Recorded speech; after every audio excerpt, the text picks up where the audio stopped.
A very busy week has required me to do the first lesson of, or the first official lesson of the Myth of Ur course in my car as I'm waiting to pick up my son from school. That doesn't matter where we are. Let's get into it.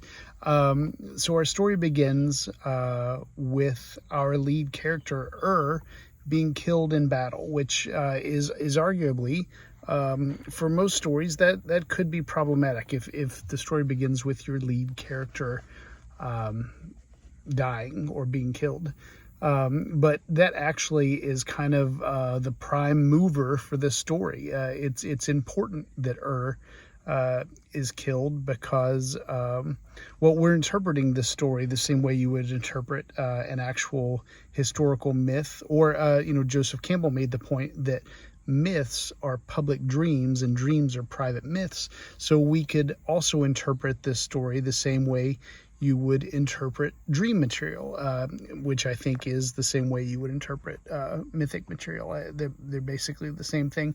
But, if you dream of death, or if someone dreams of dying, or you see death portrayed in a myth, that's very often not a literal representation of death. It's a metaphor for something else. It's a metaphor for change. The same way if someone were reading tarot cards for you and you pulled the death card, that doesn't mean you're going to die. The death card means there's a big change coming, and change and death becomes a powerful metaphor for change.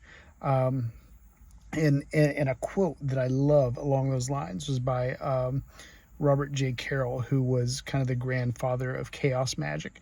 And I'm paraphrasing the quote, but he says, "The best view is from atop a mountain of your dead selves," meaning that we get better perspective, better view of life, better understanding the more of our old selves we're able to kill off and stand atop of, because our old selves represent old ways of seeing things, incorrect ways of seeing things. And the more those parts of us die, the better our new perspective becomes.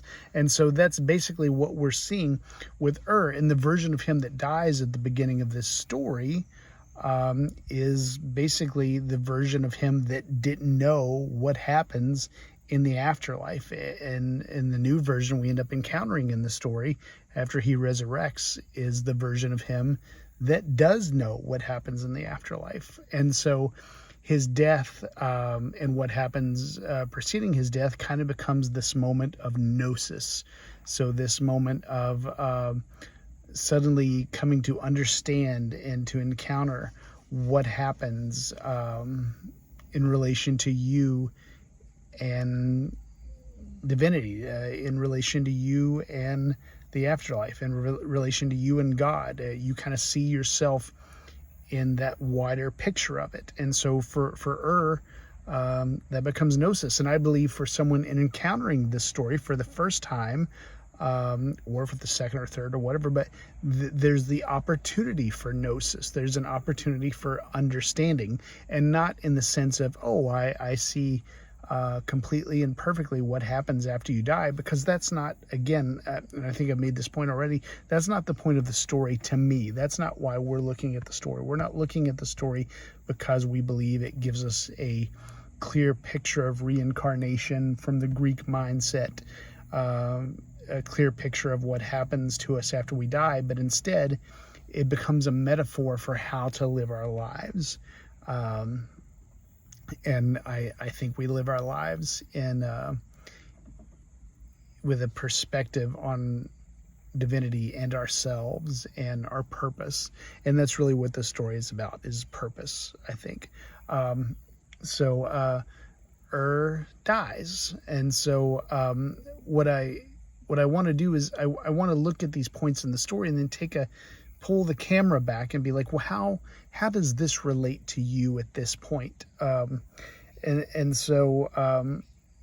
Like I said, that there's an opportunity for gnosis when you're encountering this story, but for you, likely however old you are, there have been opportunities for gnosis along the way, and opportunities to add one more dead body to the pile of dead bodies that we're standing on to gain perspective. And so for me, I have found examining my life and trying to find the opportunities for gnosis and trying to find the past selves that I've killed off. If I group my life in decades, I really find some meaning into who I've been in each decade of my life, and I'm 50, so so that gives me, that gives me 5 decades to look at. Not a huge number, but in the general scope of a human life, well over half. But if you're 20 watching this video, you've got a lot less to work with. But so decades may not be the way for you to examine this, but it's the way that I've found to be useful. And I'm gonna be uploading a PDF. It may not be up when the video goes up, but it'll go up within a couple of days to my Patreon page. And if you're a $1 supporter on the Patreon, you get access to these PDFs. But it's a way to kind of break your life down by decades using this PDF. And for me, so the first decade, 0 to 10, I kind of went through what we all went through when we're 0, 1, 2, 3, 4. We're basically still a part of our mother. We're very connected to her. We're kind of, not an individual in a lot of ways. But by the time we get to 10, we've kind of separated a little bit, and we've gone from this unautonomous self to an autonomous self. And so the very first dead body, the little baby dead body, this is horrible, that we can stand on is the unautonomous self. So that's the first thing that dies, and suddenly we have autonomy. And then we go from 10 to 20. And so who do we become from the age 10 to the age 20? So at 10, I kind of didn't have any kind of plans for my life, other than normal 10-year-old plans, like, oh, I'll probably be a superhero or something, but we don't have a direction kind of settled on. But then by the time I was 20, I was kind of starting to figure out, oh, well, this is who I want to be, and this is what I want to do, and this is the life I want to have. And I can tell you at 50, those plans I had at 20 were so far off base, and that actually becomes a part of what we're going to talk about here as I continue. But 10-year-old, no plans. By 20, that 10-year-old with no plans had died and went on this very morbid pile we're building, and so there was suddenly me with plans. And so then from 20 to 30, what really happened from 20 to 30 was I went into my 20s with those plans, like, oh, here it is. And so I was kind of dedicated to bringing this stuff into fruition. And by the time I was 30, those plans had been demolished. Life had chewed me up and spit me out. It had kicked over all the sandcastles that I had imagined for my future.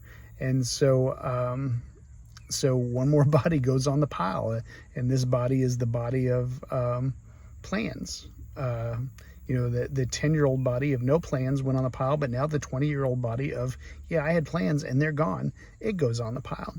And so from 30 to 40 for me was a time of kind of, all right, the first set of plans didn't work out, so I'm going to create new ones. And so for that decade, 30 to 40, I'm creating new plans for my life.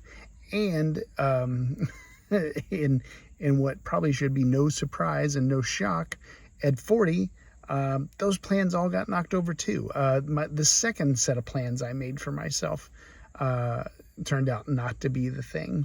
And so one more body on the pile. And so 40 to 50 was really kind of my lost decade.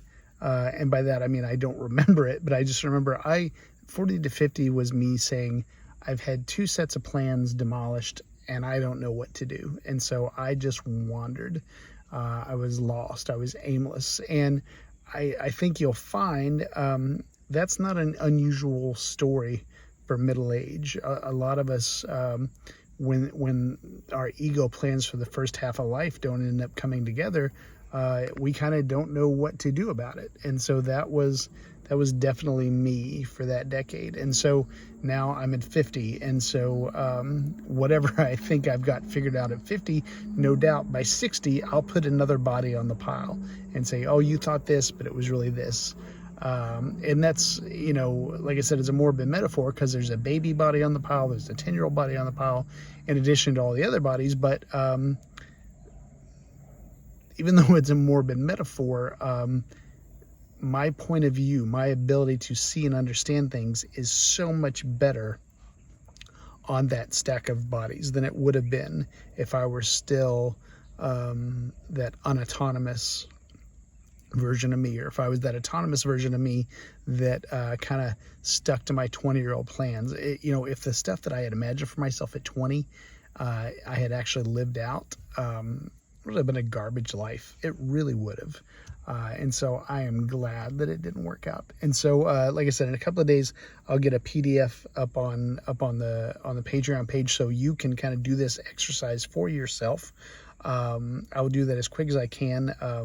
Right now, if you know me from my other videos, you might know I'm working 3 jobs right now, so I'm super busy. And my dad just had his hip replaced, so I've been going back and forth from my town to his town to help him out. Got a son in school, got a wife at home, really busy, but that's no excuse. We're all busy.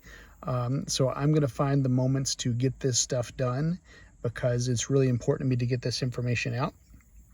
And so that's our first look at the myth of Ur. We're just kind of looking at the very first event, which is Ur is killed, and how death isn't literal death, but death becomes a metaphor for change, and that change serves as a potential gnosis to move us forward, to move us closer to our relationship with the divine. So anyway, thank you guys for watching, and see you next week.